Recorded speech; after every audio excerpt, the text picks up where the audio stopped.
Not having experience was never the thing actually stopping you till now. And this is why imposter syndrome is the most frustrating thing for me to watch, to see people grappling with. Because the thing that stopped you getting going with your online business is the one decision that you haven't made yet.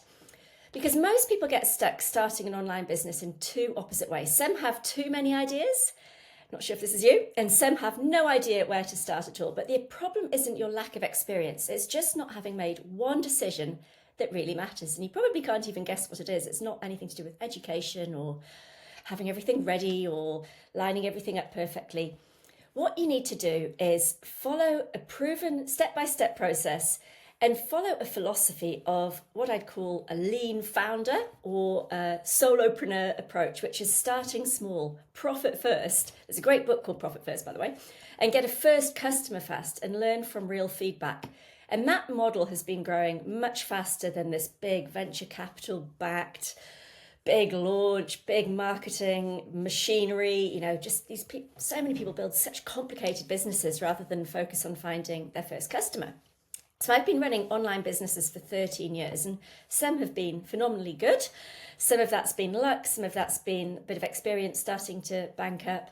Some have hit 7 figures, 3 I've sold, and some got scrapped. Even recently I've had ideas and I've got a bit down the track and gone, oh, not such a good plan. Back to the drawing board, Sophie, and just thrown it away. But if you haven't spent too much money or too much time, I'd much rather start something, explore it, and then see if it's workable or not.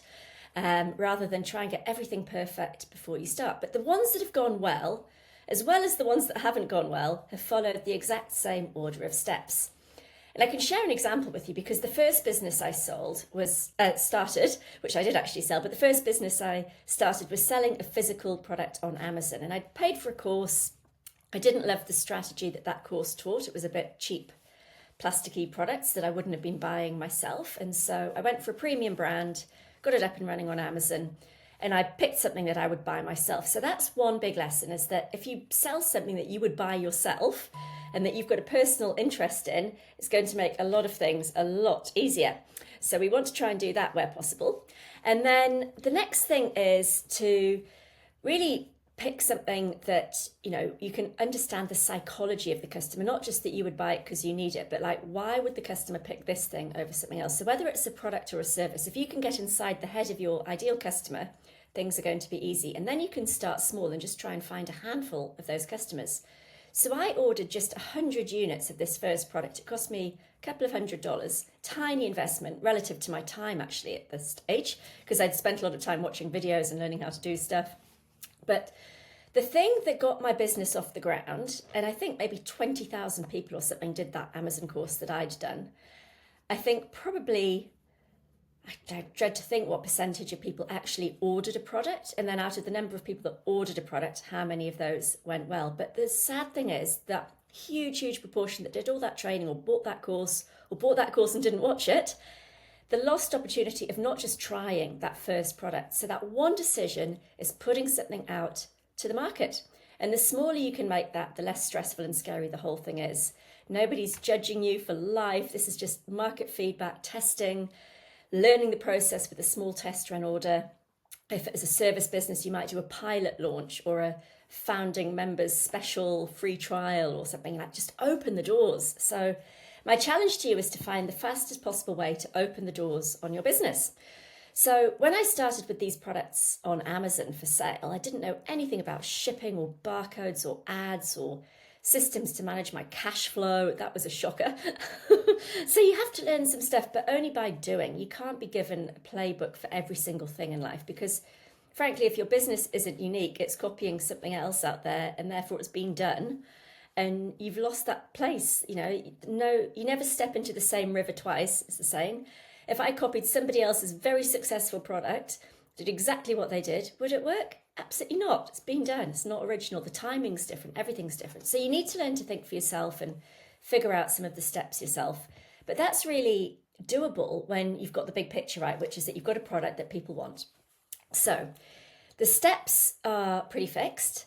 The skills that are missing are really easy to patch in now. If you get semi-competent with Claude, Plus, you can buy little short courses sometimes on a platform like Udemy, or even just a good old Google search actually answers most of your questions. So I'm really against massive, expensive education programs. I mean, I've been in the online education game for many years, and I, teach as well.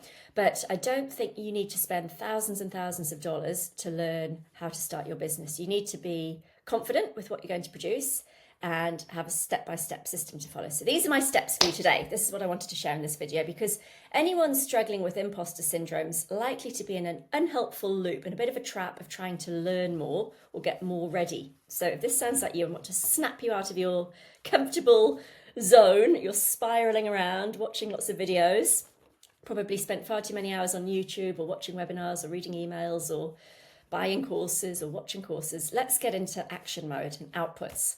So the first thing is to do an honest self-assessment around doing something that you hate. The next thing is to understand the different business models that exist so that your choice is really well informed. So you're going to actually build something in a way that's going to be profitable, that you're going to enjoy producing it, customers are going to be able to find it. Sounds easy, but you actually need to be very deliberate which platform you build your business on. And are you going to make a product or deliver a service, or could you turn your service into a kind of a product like an online course, or build a community? So once you've got the business model and the platform, and then your choices start to narrow down really quickly. Your offer, who it's serving, that's really researchable now with AI, and there's so many clever tools out there to help you sort of watch and learn what's working, what people are searching for, just the demand and search traffic across all these different platforms. It's so transparent. You are not flying blind. You just need to know what tools to use. And then step 5 is the easy bit, deliver the product or service. And that's actually the smallest part of the whole service. This whole thing of starting a business is so front-end loaded. The difference between going from 0 customers to number 1 customer is a huge, huge amount of confidence, commitment, work, deliverables. You've got to make it happen. It doesn't just happen. But going from customer number 1 to customer number 100 or 1,000 is hardly any extra leap into the unknown. It's more of the same. It's variations on a theme. It's iterations and improvements. But it's not that massive shift in your thinking, your identity, your behavior to get to that first customer. So I really want to help you find that first customer as fast as possible. Now, there's probably things you're worrying about. Maybe you don't know everything to launch. Well, surprise, surprise, nobody knows everything when they're about to launch. So don't expect to know everything you don't know yet on day one. So this is normal. It's not a sign of being unready. It's a sign that you need to be very resourceful about patching in the skills as you need them. Most of the platforms that you could be using to build your business have amazing help desks. I don't know how to create this link or set up the payment plan or edit the video. There's such amazing help desks for so many of these platforms. If you're using a tech tool to run your business off, or a platform where sales are happening, or it's a social media platform, there's some rules of the game of what that platform allows, but there's also, they want quality content, they want happy customers, they want people using it, they want subscribers. If you're paying to use a tool, they want to keep you as a customer. So there's amazing help out there to help troubleshoot any of the micro steps along the way. So you don't need to learn all the little technical bits. You just need the big picture mapped out and the motivation and the commitment. So see this getting to customer number 1 as time invested in upgrading your own skills. It's never wasted time if an early version doesn't pan out. Early research, an early webinar, a free version, a first version, it's never time wasted. Never, ever. Starting means you have 0 chance of success. Starting, it guarantees that you're learning something, and it gives you an actual chance guaranteed. So expect some tweaking, expect to upgrade the logo, rewrite the sales page, change the pricing, change the time of day you do things. There's a lot of trial and error, and nobody can prescribe all of that. If anybody tells you they can give you an absolute playbook without any further thought or creativity or decision making required, it's probably bad news. Nothing is that easy. But what is easy is following something you're interested in, motivated to do, committed to, want to do it to a high standard. Then you can learn as you go and figure out the gaps. So there's never a lack of experience as the real blocker. the block is between your ears, and it's just that missing decision to get started and commit. So what you could commit to doing now is this honest self-assessment. So if you click on the link below this video, you'll see the Entrepreneurial Strengths Finder quiz. That's put out by Aspiring Entrepreneurs. That's my brand where I help people start their online businesses, and it'll help you really document what you're enjoying, what you're good at, what you hate doing, some of the skills you've picked up in your work life or private life, or personality things, just all the things that could be advantages and strengths in your business, and then also the things that you're going to want to keep clear of.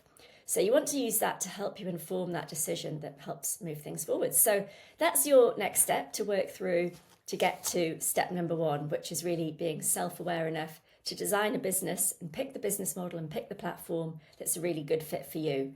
And it's probably where you spend your time for fun. So if you're not on Instagram, you're unlikely to build a business that's on Instagram.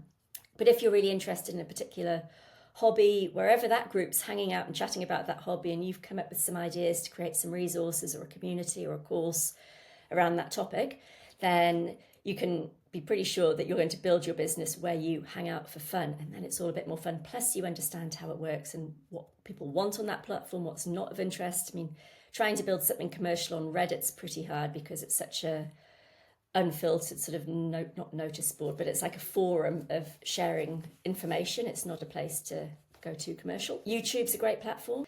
If you're delivering courses or coaching. You might be on Amazon if it's a digital product or a physical product, or Shopify if it's e-commerce. But there's only really one big platform for each business model, and then you need to patch in some skills to operate well on that as a seller.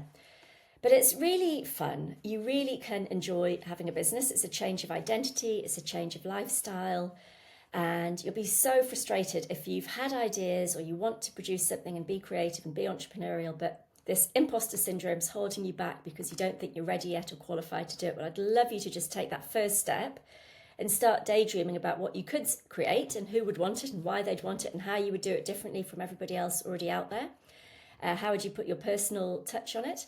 And that's what we'll work on together. If you want to get started, then the first thing is the free Strengths Finder quiz, which you'll see in the link below. So go and do that now, and then we'll email your results to you directly, and then we can kick in with step number 2. See you there.